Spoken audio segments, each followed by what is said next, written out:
Good morning. Thank you for having me. Thank you, Bernadette. I would like to acknowledge the Ngunnawal people and pay my respects to elders past, present, and emerging. I'd like to recognize CDF, the Secretary, Liz Cosson, and thank you for the support in the work that I do. There are so many others in the room that I'd like to acknowledge as well. Know that I'm grateful for your interactions, your support, and all the work that you do every day to help us figure out how to prevent suicide. As you know, I'm a widow, a mother of a currently serving member of the Australian Army, a daughter of a Vietnam veteran. I don't wear a uniform and never have, but I certainly know the sacrifices of war. I know trauma. I carry the burden of military service every day. My father flew B-52 B-52 bombers during the Vietnam War.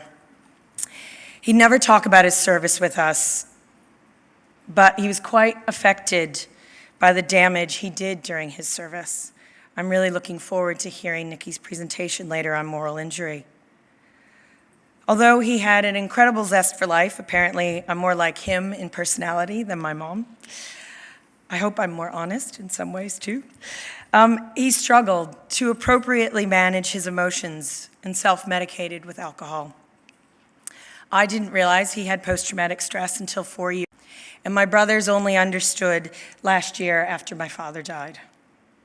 If we'd only known more, we could have done more for him. I developed a passion for care and service working in my early 20s in underprivileged, remote, and war-torn communities, helping to repair and build bridges through access to education and training programs. It was during my 3 years working in and out of Afghanistan, helping to rebuild what the war took from the people of Afghanistan, that I met my late husband, Pete. He often thought I was foolish running around Afghanistan outside the wire and tried to keep me safe. He was a security contractor. Yes, there was a movie made of it.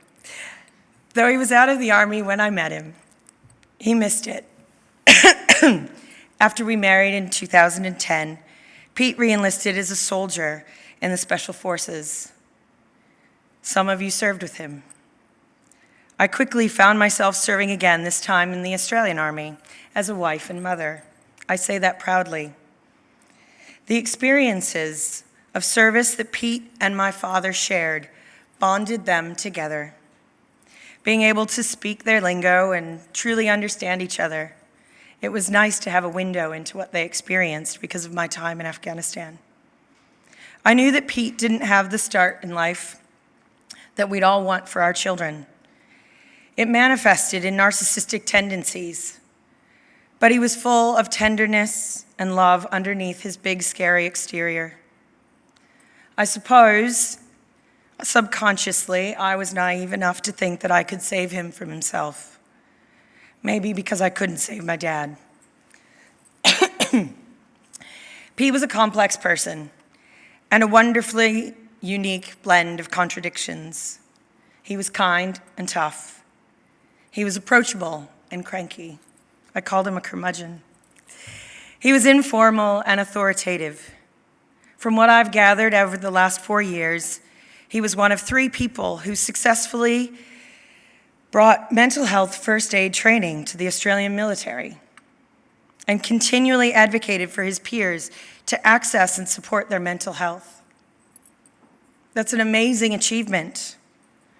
But he was also closed off and fought against accessing the help he needed following his stroke whilst on deployment in Iraq. This loss of identity was too much for Pete, and he got defensive and violent with me when I asked him to get help. I had to leave. I've said it many times, and most of you have heard me say it, that despite everything, I know I never would have left him. I loved him too much, and again, I wanted to save him from his demons. But I knew, like me, he had to save himself. As most of you know, my beloved Pete died by suicide on the 6th of February, 2017. Less than 3 hours after he texted me, asking how long it would take for me to get home to him. Again, the contradiction rears its ugly head. Pete didn't want to go as much as he wanted the pain to stop.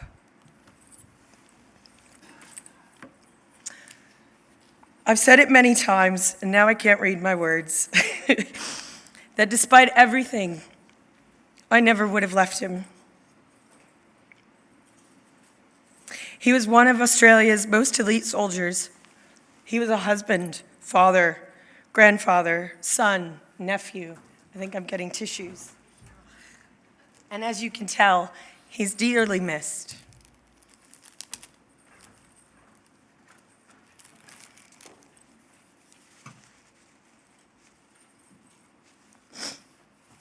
Never seems to get easier.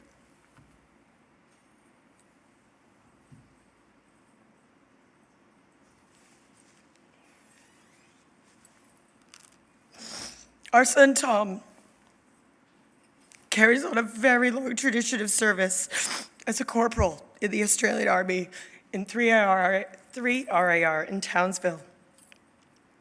Whilst I can act as an amazing sounding board and advice, I can't provide him work advice, and he misses that dearly.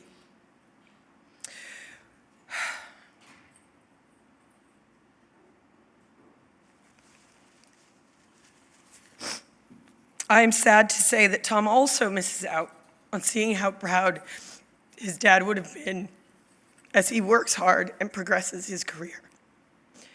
Following in Pete's footsteps and becoming a very valued member of the Australian Army. He's 22, a corporal, and a section commander, and I'm not sure where he gets that from, but I am incredibly proud of him. I don't worry about him too much. He's begun to focus on his own journey of healing this year. He's speaking with open arms. He did it because a peer needed him to do it. He did it because a peer was in hospital and suffering, and Tom said, if I'm going to ask him to do this, I need to do it too. Peer support is so incredibly powerful. What we will do for others, we often won't do for ourselves. Maybe that's a key to what we're looking for. And while it took him 4 years, I've learned a lot from watching him do things in his own time. Our daughter, Emily, who's 8, has five clear and personal memories of her dad, and that's all she'll ever get. Our son, Lachlan, doesn't have any memories of his dad. Only stories that his family can tell him. The poor little guy gets confused about what he's missing and has developed this tendency to refer to every man who enters our house as daddy. As you can imagine, that gets really awkward. But it also reopens the wounds that will never really heal in our hearts, as we're all painfully aware of what's missing. I know that my story can be confronting to hear. For some of you, this is old news. For many, you have your own story of hardship and loss. I share it again because it is so vital for you to take time to understand what it is like for people for whom you design policies and actions. Christine, I'm going to echo a lot of what you said today. The essence of bureaucracy could be described as some, not by me, or what I have seen at the DVA in my time working with them, but as designing something because you think you know or have identified the best approach. We can't respond to suicide as a network or as a system if we don't take the time to listen and truly understand the voice of people like me with lived experience. It can be tempting to attribute one person's experience to everyone's experience. I could easily provide advice that's based on just my own experience, but that won't provide our community what we need. That only ends up with policy that's a white elephant where it only helps a few people and not the majority. And the problem with white elephants is that we build them and expect everyone to show up. We cannot create a much-needed program for mothers without co-designing with mothers. And we need variety, options, diversity. We need all the things. Everyone needs different types of support. Solutions have to be tailored to the veteran, family, parents, partner, children, enough to address their individual preferences and circumstances. It's not a one-size-fits-all. While you've heard this before and we all know it, we still make those same mistakes over and over again. Because what makes a healthy, active human may not work for me, might not work for someone else. Even if a program is a great concept or approach, if it's something that no one wants to engage in, they're a waste of time, effort, money, and years of work. This is where I want to call you all to action, insisting that your current and future work is based on a co-design approach. Co-design is not simple, it is not easy, it takes time, lots and lots of time and emotional energy. You saw me just break down up here. It is hard to work with those of us who have gone through lived experience. It is also rewarding. It results in a better understanding from both you, the designers of policy, and the people you are trying to help. You don't all need to have lived experience yourselves, but you absolutely have to have lived experience in the room to test your assumptions, to ask questions, and most importantly, to just listen to what they're actually telling you that they need. Engaging with those of us who have lived experience is tricky, like I said. We're often grieving our loss, processing our trauma, or we get angry, sad, or triggered. And while not all of us are ready or able to come to a level of acceptance in our journeys to be particularly helpful, I can tell you now that I have learned so much since I started in this role from mothers specifically, angry ones, grieving ones. Their impact can flatten me on days, but it is also inspiring, and I can promise you it is worth it. I know personally that inclusion of people with lived experience allows those very people to heal along the journey, and I can only hope that my brief interactions, my investment in those mothers is helping them as much as it is helping us create better policies for families. If we were able to easily and quickly prevent suicide, we'd have done it already. I know that sounds glib, but I believe lived experience is key to getting us something that is better targeted, more useful, and ultimately more healing for our community. I know that we're in a crisis in our community, so taking time that none of us have the patience for is something that tests us when we have deadlines, when we have money to spend, when we have to get things out, when we have everyone pushing and pulling and people saying the house is burning down. But if we are not engaging with lived experience, and I know that Christine and I keep bashing you over the head with this, but it's true. And I keep thinking that we say we do it, but to be frank, we still suck at it. So we do need to improve. We do need to continue to invest in it. I want to set a challenge to all presenters over the next 2 days. What does your work, your proposals, your research actually mean for the individuals that you are here to support? That leads me to talking about barriers to care for a moment. What barriers do we keep putting up for the clinicians and for the people who need access to care? But first, I want you to come at it from a lived experience point of view. If we're going to understand, we have to understand that getting yourself to the right clinician, to all of these wonderful programs and services that we're creating, is really hard when everything is hard. And I mean everything. For the entire year after Pete died, the simple task of brushing my teeth was hard. And usually it only happened once a day. Those listening who've experienced the depths of grief and depression like I have get what I'm saying 100%. And those of you who still think it's gross, well, it is. I want you to think about what it would take for you to feel like every single thing you did was hard work, even brushing your teeth twice a day. So how on earth is it going to be easy to pick up the phone? And then when you do find the courage and energy and strength to do those things, there's red tape, passing from one human to the next to tell our story, a website so full of information that we just shut our computer because of total overload. When someone is going through grief or trauma or is at risk, they are not processing the world the same as someone else. I still don't process it the same as I did before the grief. And that makes the process harder.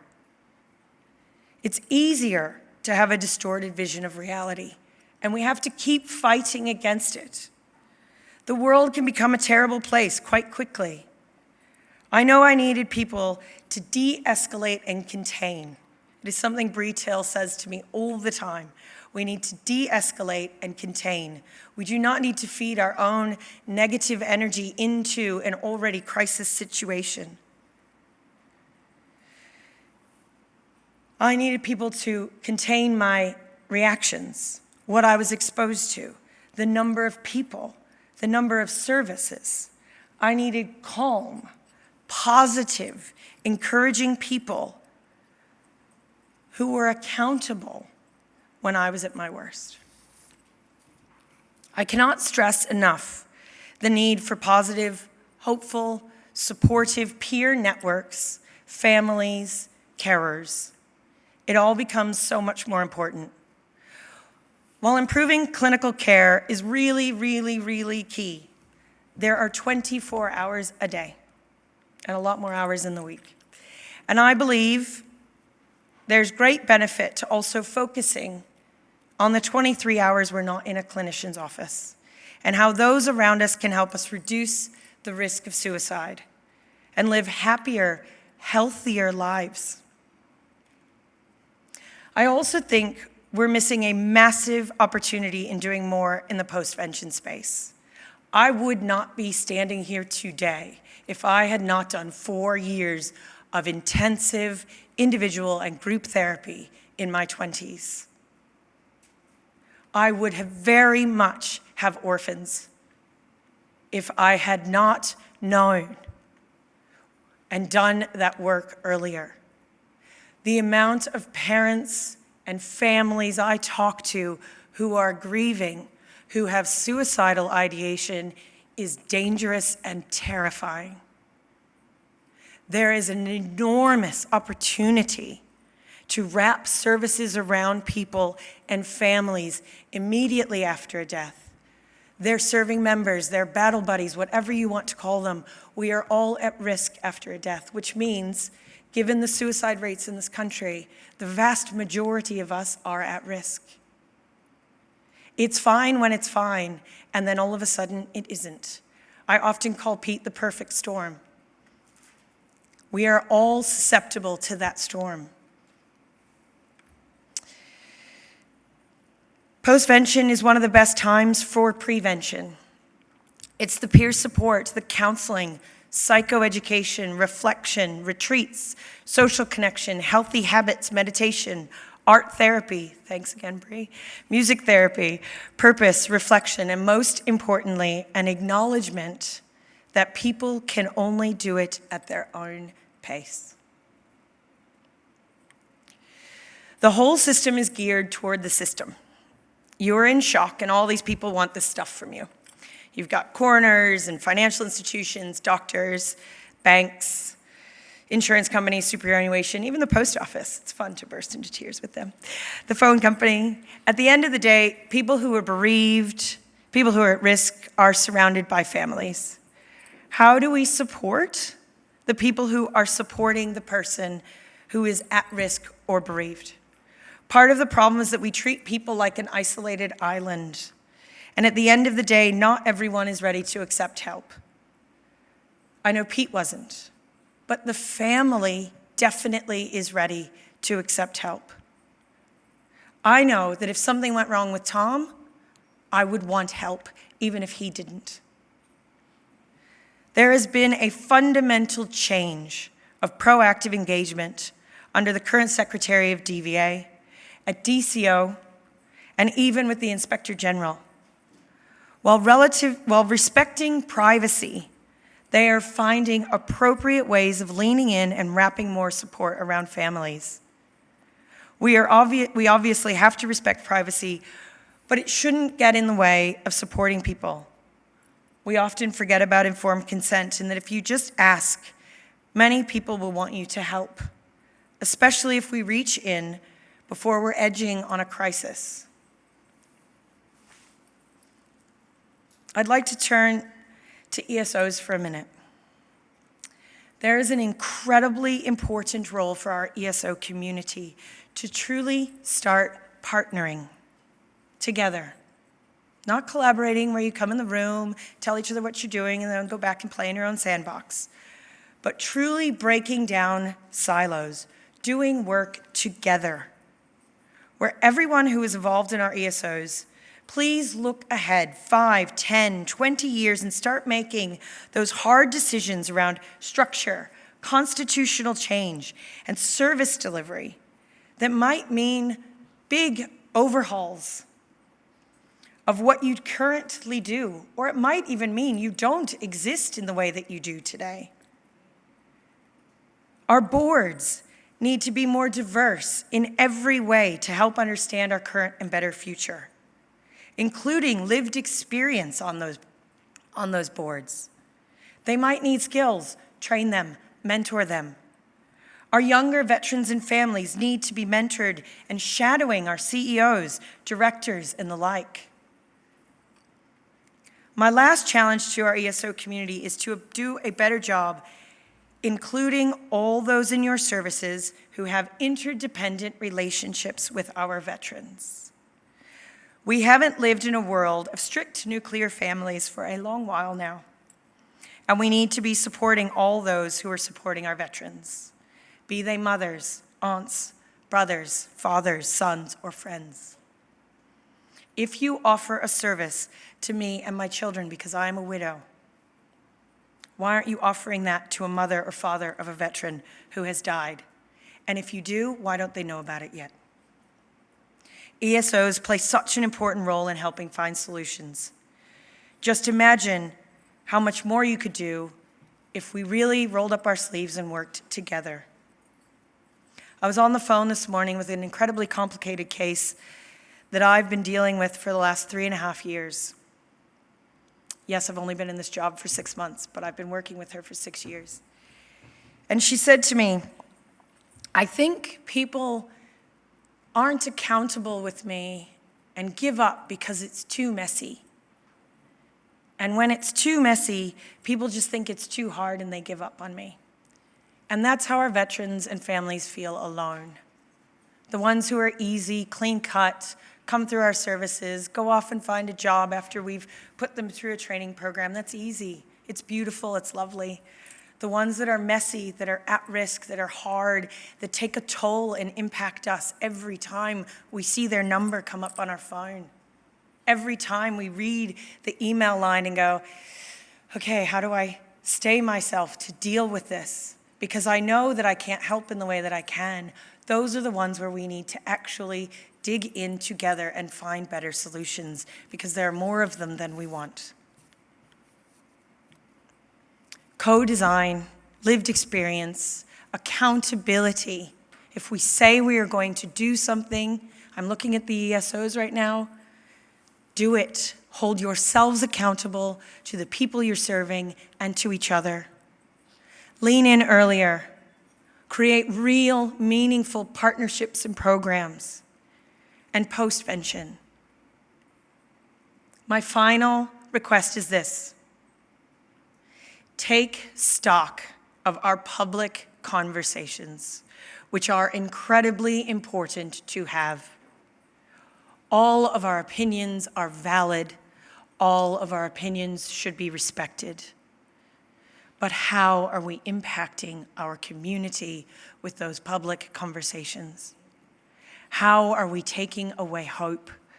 How are our comments going to actually give hope and not take it away? How can we create a community that is actually supportive of each other?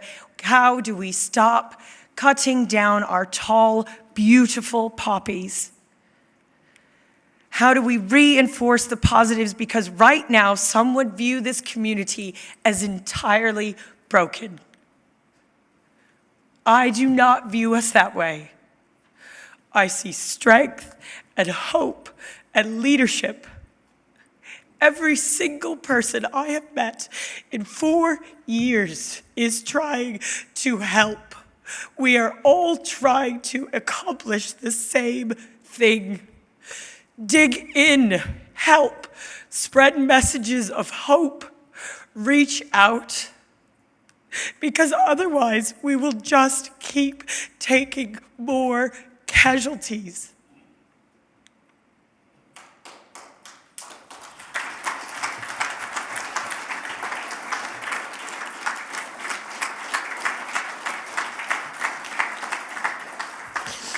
And I think I'm done.